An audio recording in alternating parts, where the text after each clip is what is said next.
Distributed systems was a groundbreaking change in the world of software development. It is not new at all, but many developers are still building software in a non-distributed way. Together, we will learn about monolithic design, why it is not recommended to apply, and why it is still suitable to use. We will also understand why implementing distributed systems is essential and learn how to transmit a monolithic design to a distributed system. I want to take an airport as an example and compare forming its process using different methodologies.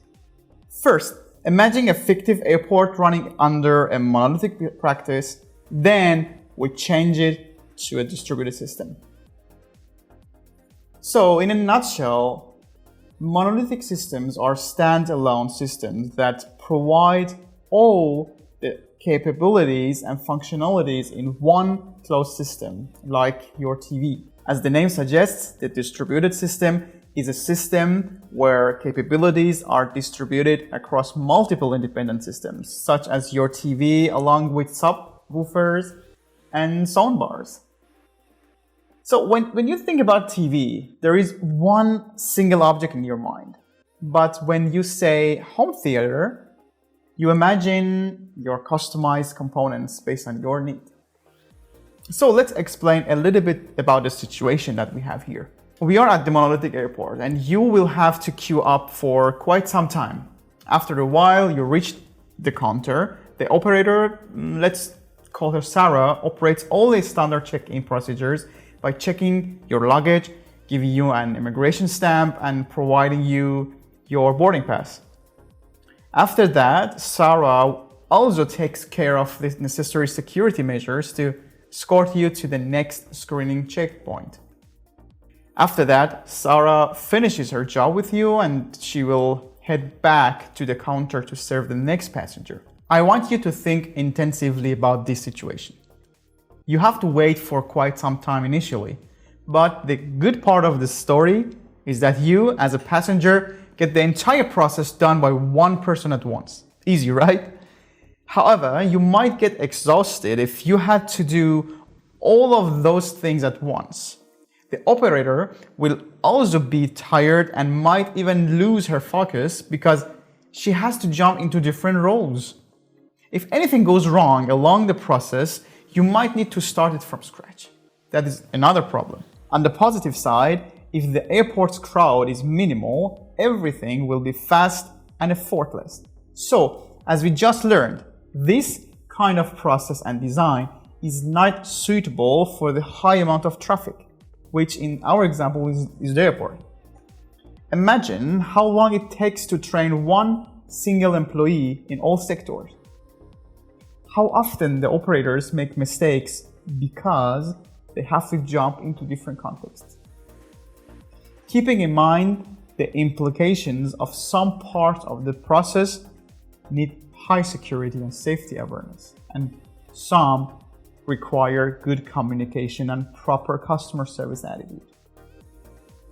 The person serving you at the counter is smiling at you all the time, most of the time, to help you have a good experience. When it comes to the security check, the person's attitude must change. Hence, the priority is different. That would eventually make you feel some discomfort and change your experience. Let's look at this scenario from another perspective. Assuming some operators are sick or on a good day, very busy, the whole system would require more people. Makes sense. The process of onboarding one single person to be part of that system takes a very long time of enhanced training in every single sector.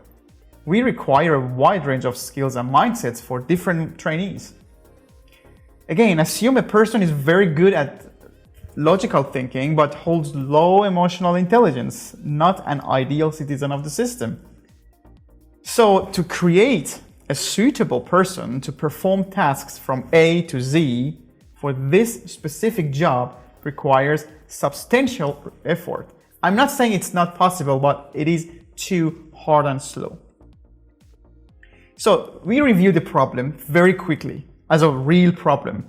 As solution architects, we want to redesign and optimize the entire process from scratch, while also concentrating on the customer's satisfaction.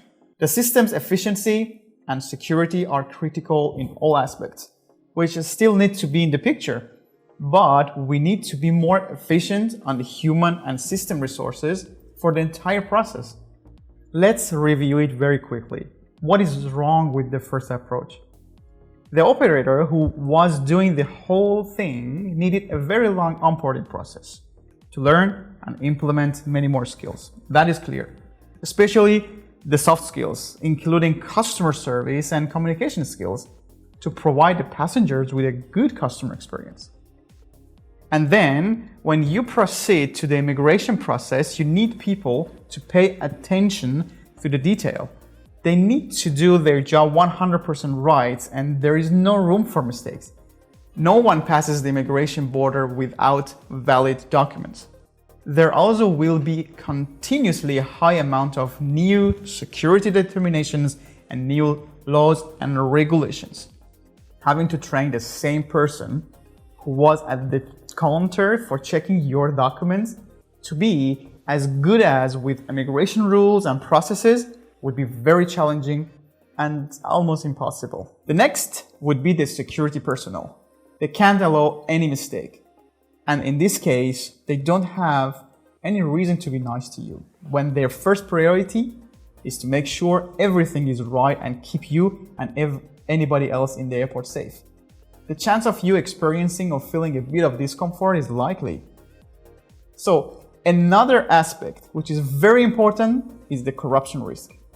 Every process and system must provide a platform of control in each part of the system, in everyday situations and relationship to real-life examples.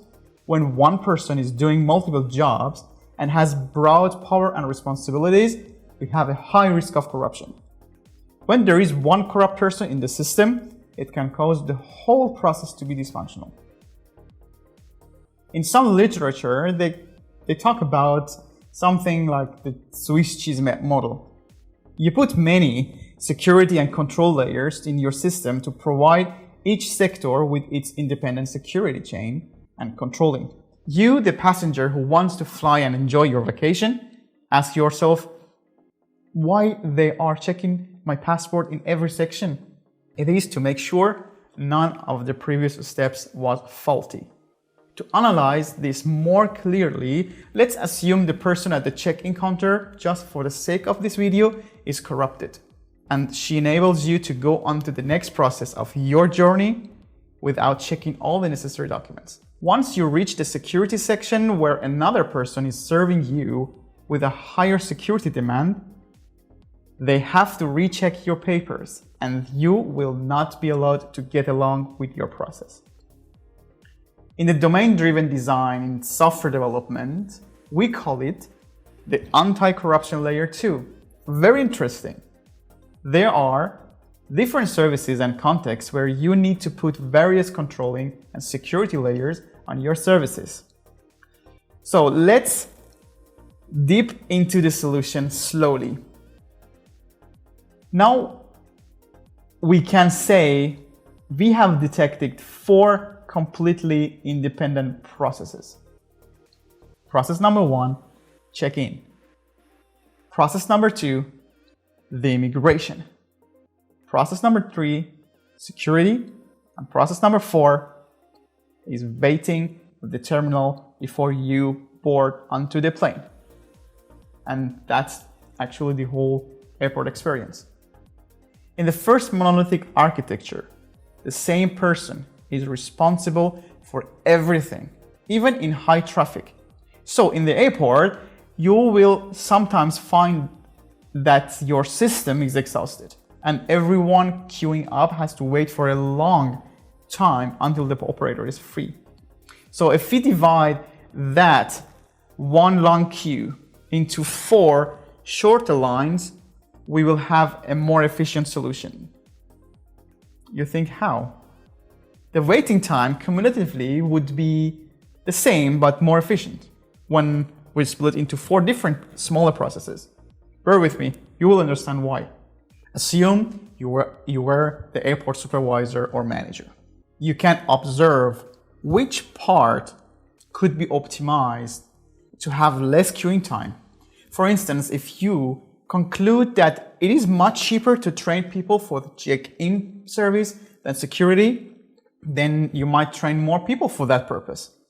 This initiative helps you in a long way to decrease the queuing time in the check-in process to ensure more flights and passengers.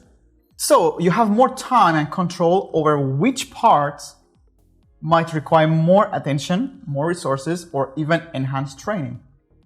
It also helps to detect and troubleshoot issues in your system without jeopardizing or touching other part of the system. Imagine the security system has an issue in the monolithic design. What would you do? You would have to train every person in your airport to act accordingly. A faulty process might force you to shut down the whole airport for a couple of days. This is an undeniable example of how monolithic design will not work in large-scale scenarios. It is impossible to have various services and skills together and at the same time have a monolithic architecture.